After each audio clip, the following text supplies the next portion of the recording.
Hello everyone, তো কলেজে exam দিয়ে ফিরছি, বাড়িতে ছিল পুজো। তো এই দেখো বাড়ির ডেকোরেশন প্রায় কমপ্লিট বললেই চলে। আমি তো জাস্ট ঢুকছি বাড়িতে, যেরকম আহামরি কিছু ডেকোরেশন করা হয়নি। তারপরে চলে গেলাম ছাদে, ছাদে হচ্ছিল রান্না। তো চলো তোমাদের দেখাই যে রান্নার প্রস্তুতি কেমন চলছে।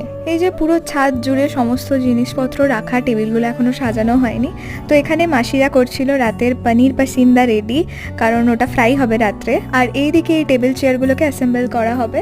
এই দেখো কিরম ভাবে বানাচ্ছে। তো আমি বললাম দাঁড়াও তোমাদের একটা ভিডিও করি, তোমরা এত কষ্ট করে বানাচ্ছ। তারপর মাসিদের সাথে গল্প সেরে আমি সোজা চলে আসি নিচে। আর আসতেই আমাকে একটা কাজ দিয়ে দেওয়া হয় যে আলপনা দিতে হবে।